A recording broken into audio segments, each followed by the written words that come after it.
E convido então agora a nossa querida Meiri Cunha, psicóloga clínica, Meiri com formação em logoterapia, com o Viktor Frankl, trabalha com hipnose ericksoniana, psicoterapia familiar pela Escola de Milão, desenvolvimento infantil, formação holística de base pela Unipaz, constelação familiar, Deep Memory, pós-graduada em Psicologia Transpessoal pela Lubrate, Enneagrama pelo Instituto Enneagrama Shalom, com Domingos Cunha, e Renascimento pelo IESH.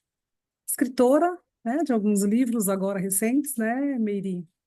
E 3 livros publicados, então é um enorme prazer ter você aqui conosco, colaborando aqui com o nosso simpósio. Seja bem-vinda. Então, voltando, muito obrigada pelo convite, me senti muito lisonjeada, muito feliz e agradecendo muito pelo convite, não é? E hoje, participando com vocês aí de felicidade e plenitude, né? Que eu diria felicidade e plenitude, não é? Onde tanto a criança, como adolescente, como adulto, como a idade sênior, aquela que eu me encontro agora, realmente é um estado de felicidade e plenitude. E atingir esse estado de felicidade, eu diria muito que traz, para mim, pelo menos, né, e no trabalho com pacientes, a questão de sentir-se plenamente num estado de paz e de tranquilidade, não é? Que a felicidade, em alguns momentos, ela é passageira, ela é momentânea, mas como alcançar esse estado dentro da gente está muito ligado às questões muito pessoais. E eu gostaria de colocar também que este processo meu de estar colocando sobre sentido e significado de vida, onde traz a presença de Viktor Frankl, foi para mim um sonho onde eu tive, e este sonho passou por mim 7 personagens históricos. E entre eles, os personagens históricos, foi Viktor Emil Frankl. E aí eu comecei todo um trabalho que foi realmente o meu TCC, onde o meu orientador foi Manuel, exigente, mas muito gentil, muito acolhedor, e que me ajudou muito no processo todo, que se tornou o meu primeiro livro, que é Os 12 Passos, onde eu convido aos leitores a percorrer 7 estações, e em cada estação, a pessoa que desce nessa estação aprofunda um pouquinho de cada coisa. E eu coloco uma das estações, porque numa delas é onde eu coloco realmente Viktor Frankl, não é? E dentro depois da transpessoal, que eu faço todo um trabalho ligado a todos os personagens, passando pela AIT, pela abordagem integrativa transpessoal, de cada um dos personagens pelos quais passou. Então, este foi o meu primeiro momento. E eu queria também colocar o seguinte, né, que até agora foram 12 pessoas que se apresentaram e que para mim foi assim um colar de rubis, diamantes e pérolas, não é? Foi muito gostoso escutar cada um e formou realmente esse colar, que é muito interessante. E tudo isso é realmente propiciado aí pela nossa doutora Vera, pelo Manuel e por essa equipe maravilhosa que são vocês. E agora eu vou compartilhar com vocês um pouquinho sobre a logoterapia e trazer um pouquinho do meu sentir na minha alma mais profundo. Então, o que que eu coloco? Eu creio que nós trazemos uma tatuagem invisível, indescritível, infinitamente misteriosa, uma célula sagrada, uma partícula do coração de Deus, da centelha divina do grande mistério em nós, que nos nutre e nos impulsiona, do compromisso e responsabilidade como um sentido missionário ao dom da vida. Despertar a consciência, às vezes, que está num processo narcotizada, paralisada, adormecida, e despertá-la como um verdadeiro, inerente no ser humano, a dimensão noética, tão falada por Viktor Emil Frankl. A dimensão noética, onde eu gostei muito quando o Luigi fez algumas colocações, e eu colocaria que nessa dimensão é o mapa do nosso corpo, físico, mental, emocional, o energético, o eu religioso, o transespiritual, os territórios de que somos realmente um. Essa é a nossa dimensão noética. O eu espiritual, como proposta por Frankl, como cura da alma. Esse sentido missionário, o ser humano, ao ir percorrendo a linha do tempo da existência de cada um, numa sede insaciável, traz dentro de si a ansiedade inquietante, o coração inquieto, no pulsar, na busca pelo sentido de viver e transcender plenamente, criado e gestado na fonte perene, Deus, vivenciada na dimensão da essência divina, que é Deus. Quando eu coloco essa ansiedade inquietante, eu coloco que ela faz parte de um semáforo, onde tem um farol de trânsito, o vermelho, o amarelo e o verde. O vermelho, a ansiedade tóxica e neurótica, que nos distancia da essência, da presença de Deus. O amarelo é este que todo esse grupo que está presente hoje no seminário traz, o farol amarelo, que ele significa a ansiedade básica, a natural, aquele farol amarelo que nos impulsiona a olhar dos lados, para frente, para trás, para cima e para baixo, e nos alavanca ao grande sentido que a vida nos dá. É a mola geradora, né, para que nós possamos nos perceber vivos diante dessa fonte divina. Esse transcender, né, criado e gestado na fonte perene, como eu coloquei, vivenciada sempre na dimensão da essência, da presença de Deus. Essa dimensão da essência, eu gosto muito de explicar, né, de falar, aliás, traz um sabor inigualável, desejado, numa grande ressignificação no sentido de vida, missionário por indivíduos buscadores, inquietos, há milênios, nas grandes tradições espirituais, como ícones, grandes ícones, santos pelos testemunhos vivenciados em suas experiências, como Maria, José, João Batista, João Evangelista, Paulo de Tárcio, Rita de Cássia, Joana d'Arc, Teresa d'Ávila, São João da Cruz, Francisco de Assis, Agostinho de Hipona, Mônica, Maria Madalena, entre muitos outros. Entre esses ícones, eu reverencio Maslow, o criador da psicologia transpessoal. Filósofos, antropólogos, sociólogos e escolas da psicologia, como Freud, Adler, Rogers, Peirce, Karen Horney e outros mais que poderiam ser citados aqui. E este vem como Viktor Frankl, que conheci em 1984, no primeiro encontro latino-americano em Porto Alegre, onde me presenteou com a logoterapia, trazendo o sagrado incontestável na dimensão humana a um inconsciente que ele dizia pulsional, mas também um espiritual, e que ele colocava de uma maneira muito clara, experienciado em três grandes dimensões: a física, a psicológica e a espiritual.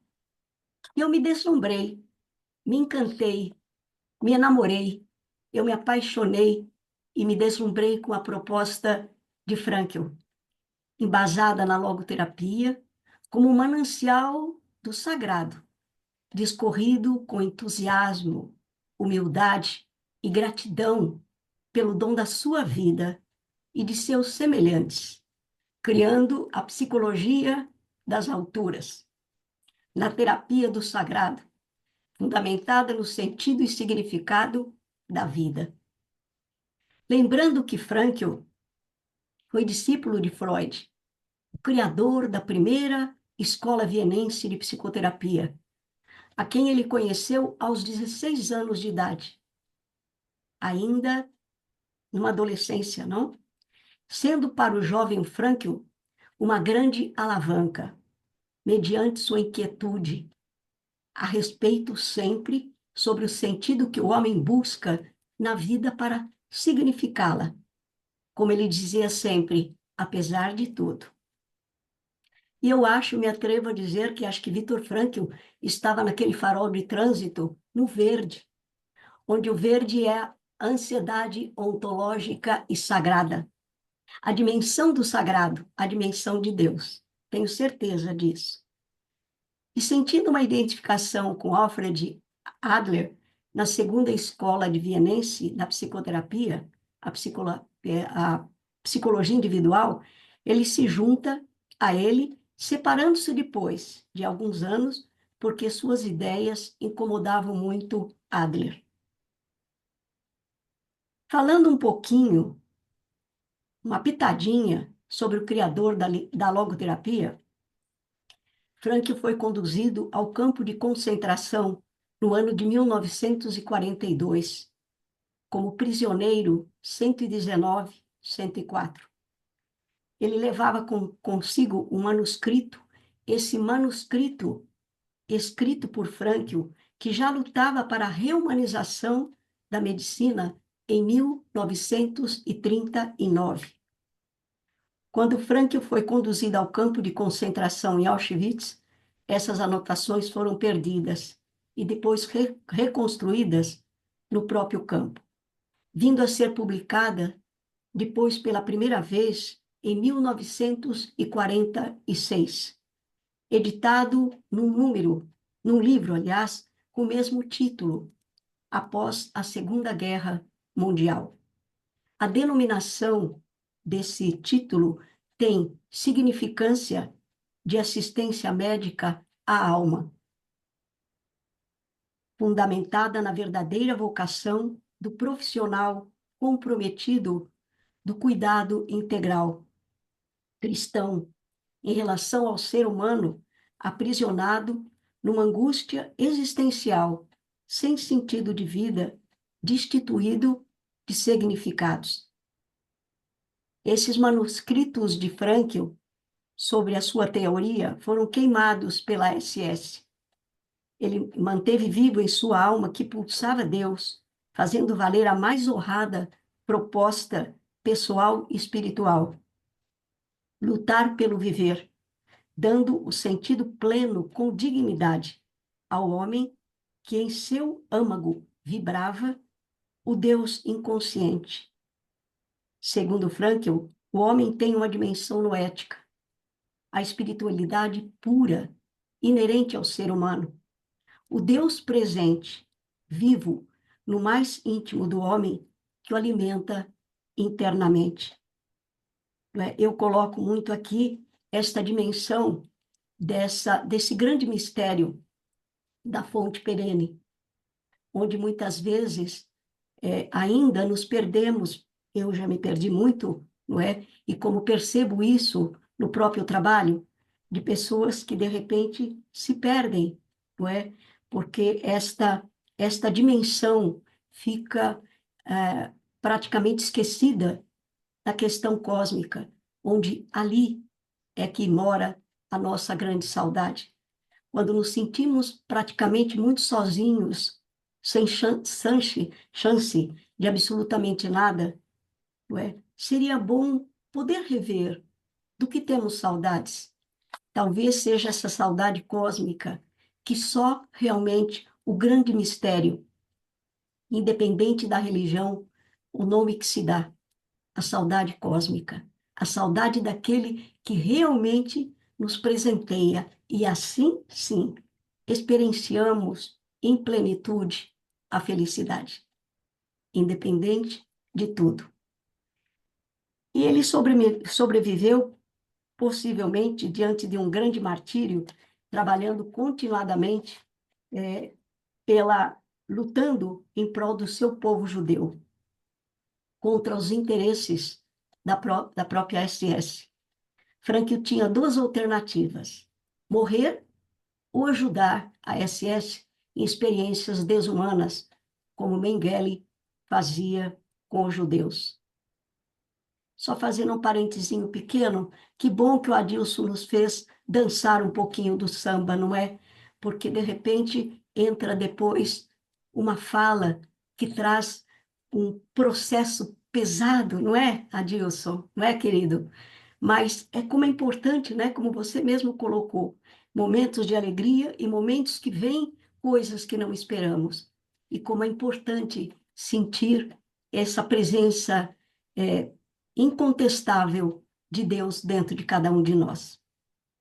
Bom, continuando.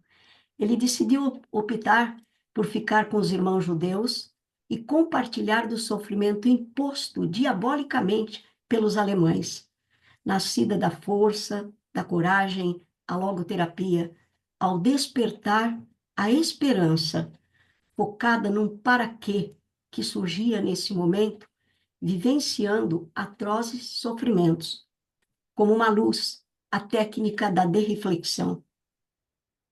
A derreflexão, ela emergiu experienciada na dor descomunal, num câncer da alma, no caos da miséria sentida na pele, nos campos de concentração, num pulsar sentido e vibrando desperto, num propósito de vida durante o tempo de serem martirizados.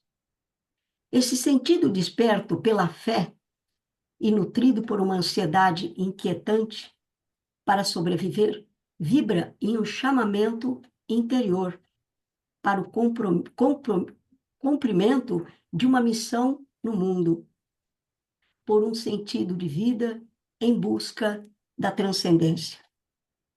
Quando eu falo dessa ansiedade inquietante, eu gosto muito de perceber essa ansiedade inquietante. Ela antecede aquele farol de trânsito. Essa ansiedade inquietante é aquela energia que pulsa, que vibra dentro de todo o ser humano, da missão pela qual nós somos trazidos a este mundo. Essa ansiedade inquietante é aquela que arrasta, desgasta e nos leva sempre a uma busca pelo próprio sentido, a missão que nós temos. E diante dessa ansiedade inquietante, nada nos detém. Ela movimenta, ela é medicamentosa para o coração. Ela é medicamentosa, ela é inegável. Frankl pontuava 3 valores importantes: valores de criação, valores de experiência e valores de atitudes. Envolvem esses valores uma força impulsionada pela vontade de sentido. Eu posso ter uma vontade de sentido, mas eu preciso ter a liberdade de experienciar e viver na ação essa vontade de sentido. Então, temos que ter o discernimento em que momento podemos experienciar e viver tudo isso.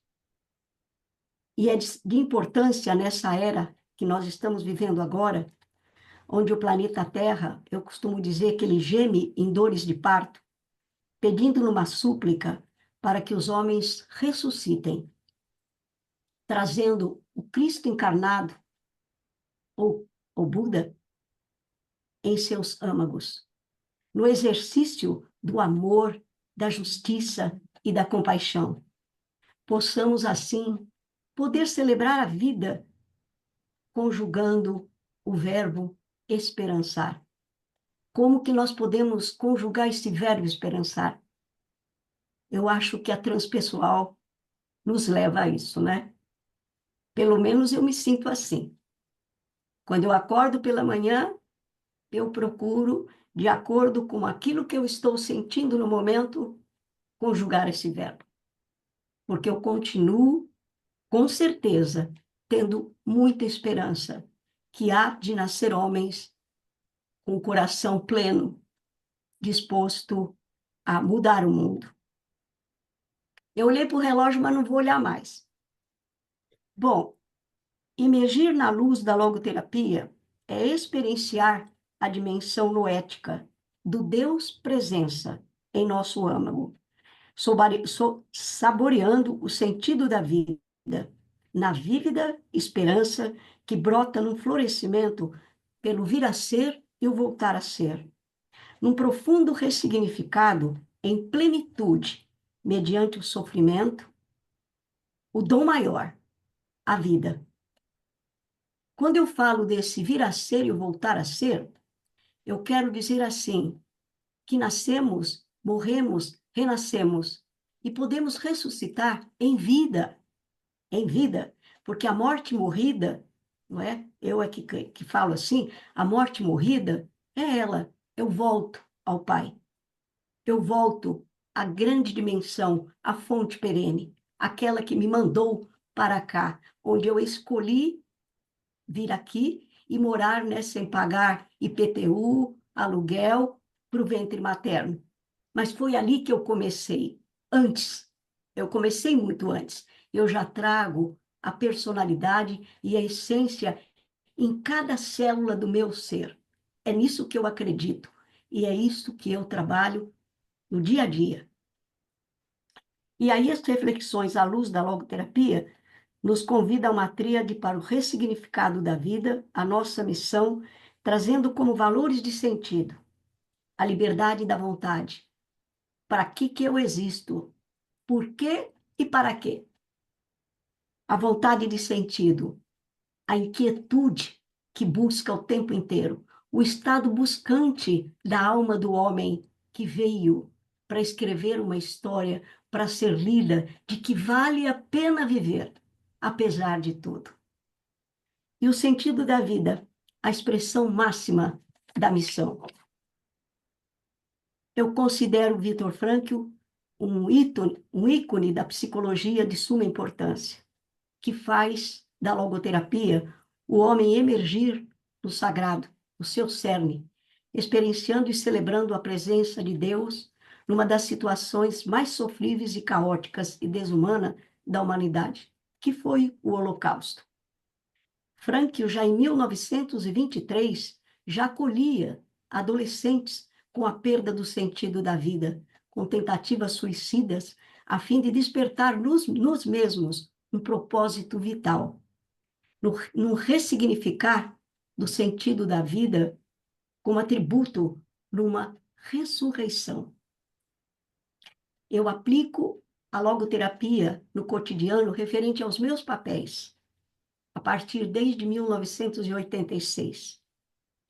Vou pular essa parte porque eu estou com receio do tempo. Precisamos caminhar para o fim. Infelizmente, temos É. pouquíssimo tempo. Já Então, estouramos, na verdade, mas a gente. então eu só quero colocar uma coisa, né, que eu acho que é de suma importância. Eu trabalho com as 7 etapas da psicologia, da abordagem integrativa transpessoal, fazendo um amalgamento, uma aliança com a logoterapia. Então, eu só coloco, por exemplo, a intencionalidade como atributo do indivíduo para uma intenção despertada pela vontade de sentido. E coloco no reconhecimento, na primeira etapa da própria AIT, qual é o sentido e o significado questionável neste momento. Reconhece uma busca inquieta, questionamentos conflitantes, um desconforto angustiante, permeado por níveis ansiógenos? E eu sempre coloco o seguinte: qual é o seu temor, apreensão relacionada à vida? Porque eu penso que nós temos muito medo da vida, não da morte. E Frankl colocava muito bem o sentido da vida e o sentido da morte. E eu termino sempre com a esperança, a busca pelo sentido. Mas eu só vou ler agora o que corresponde à integração. Mari, só um minutinho. Um segundo, Mari. Mediante essas reflexões, nesta fase da jornada terrena, o que repensar, reavaliar para um renovado objetivo? Como? Por quê? Para quê? E qual seria o primeiro passo qual o motivo que continua a alavancar a busca pelo sentido. Integração das 7 etapas, né? Eu queria muito falar delas, e vocês não me deixaram, né? Mas tudo bem. Muito obrigada. Desculpa ter extrapolado. Perdão.